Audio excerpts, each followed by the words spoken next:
Kemudian setelah hari ke-12 terbentuklah lapisan luar ektodermis dan lapisan dalam atau endodermis pada embrio. Kemudian terbentuk lagi lapisan tengah yang disebut mesodermis. Nah, ini adalah prosesnya. Ini sebelum jadi calon bayi ya. Nah, setelah itu ini pada minggu ke-8 struktur umum tubuh dewasa telah mulai terbentuk dan plasenta juga telah terbentuk.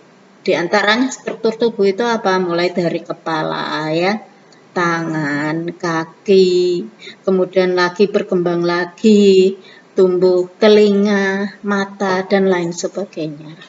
Setelah semua struktur umum tubuh dewasa dan plasenta terbentuk, embrio dikenal sebagai janin atau fetus. Nah, kemudian kalau sudah sempurna sampai pada 9 bulan, maka janin akan keluar. Sudah keluar, nah ini tahapan pertumbuhannya ya. Janin, anak, bayi, kemudian balita, kemudian anak-anak, remaja, dewasa, tua, dan berikutnya. Itu pertumbuhan dan perkembangan manusia. Selain itu, nah, pada manusia, kalau tidak terjadi pembuahan pada wanita, maka wanita akan mengalami haid karena tidak ada pembuahan.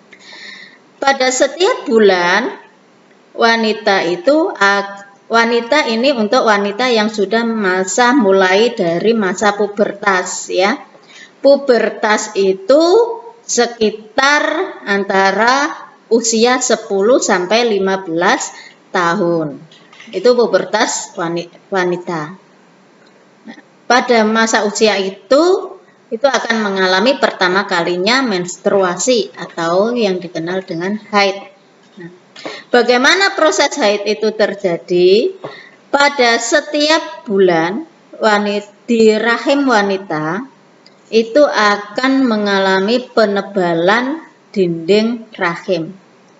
Yang tujuannya penebalan dinding rahim itu untuk melindungi janin jika ada janinnya. Dan jika tidak ada janinnya, ternyata tidak ada ovum yang dibuahi oleh sperma, maka pada waktunya dinding rahim ini akan meluruh.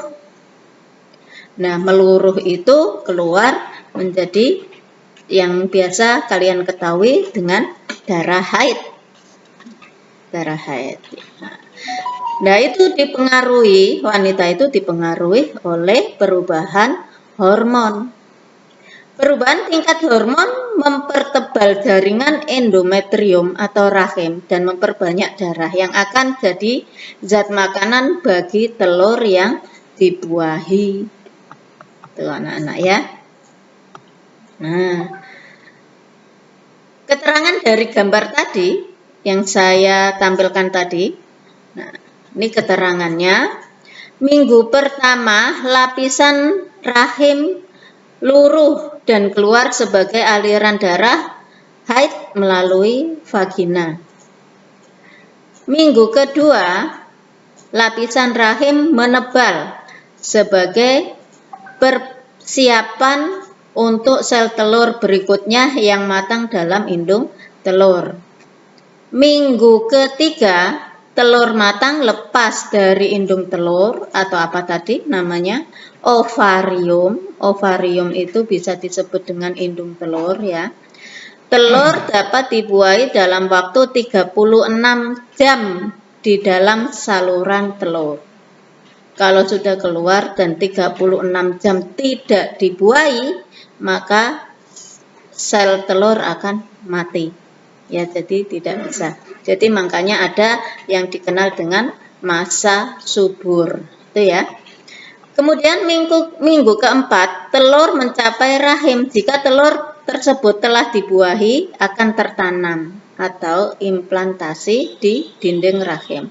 Sebaliknya, jika telur tersebut tidak dibuahi, akan meluruh dan keluar bersama lapisan dinding rahim sebagai darah haid atau yang dikenal dengan menstruasi.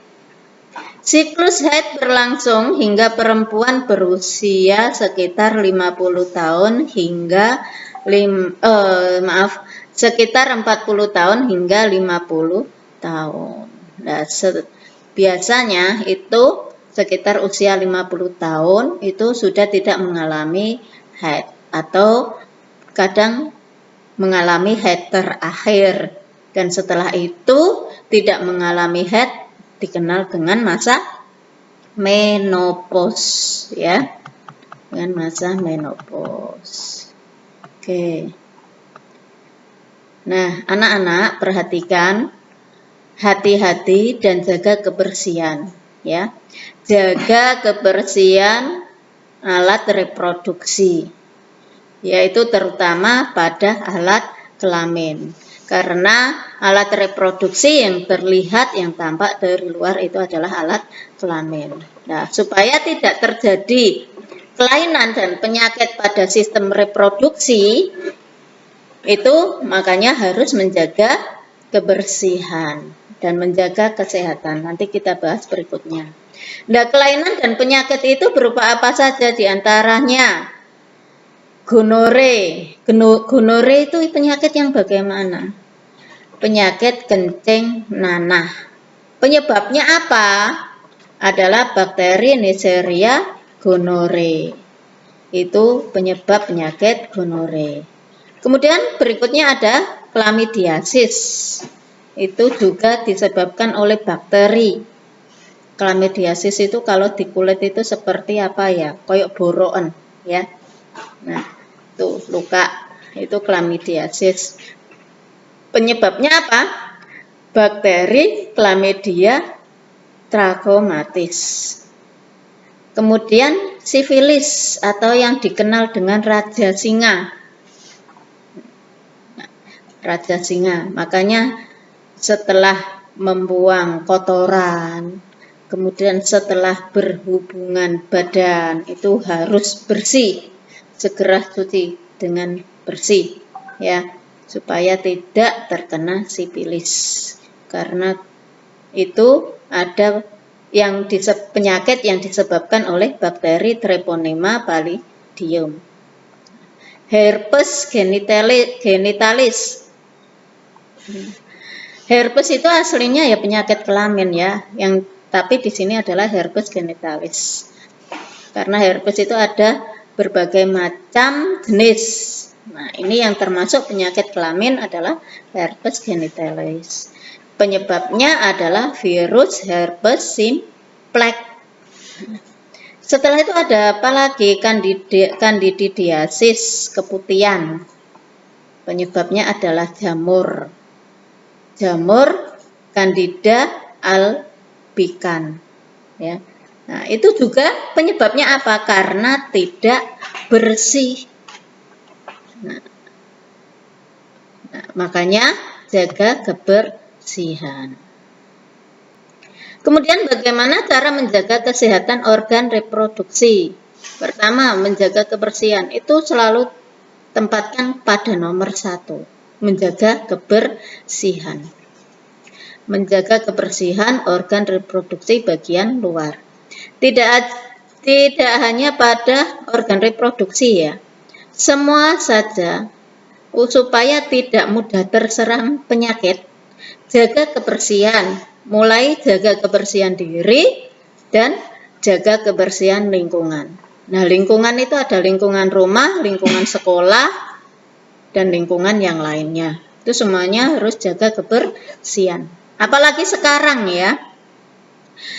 Sekarang itu lagi musimnya corona. Kalau tidak dijaga kebersihan itu ya mudah terkena. Corona itu juga kan termasuk salah satu jenis virus.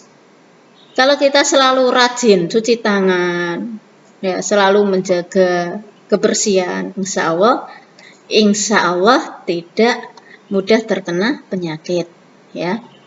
Kemudian berikutnya, mengonsumsi makanan yang higienis dan cukup nutrisi, yaitu makanan yang steril serta bebas racun dan bahan kimia berbahaya. Ketiga, tidak mengenakan celana yang terlalu ketat karena dapat menyebabkan peradangan pada organ reproduksi. Terus mengenakan pakaian dalam berbahan katon yang dapat menyerap keringat untuk mencegah kondisi lembab yang dapat memicu perkembangbiakan bakteri. Dan terakhir, tidak melakukan hubungan seks bebas karena berisiko tinggi terkena penyakit kelamin yang berbahaya seperti AIDS dan sifilis. Itu penjelasan dari saya anak-anak tentang organ reproduksi atau sistem reproduksi pada manusia. Untuk lebih lanjutnya kalian bisa mempelajari pada handout yang Bu Ima berikan, kemudian bisa mencari di internet, terutama Mbah Google, Mbah yang sudah terkenal itu ya. Oke, baik anak-anak, jangan lupa selalu jaga kebersihan dan patuhi protokol kesehatan supaya terhindar dari segala macam penyakit. Dan mohon maaf jika ada salah. Terima kasih atas perhatiannya. Saya akhiri. Assalamualaikum warahmatullahi wabarakatuh.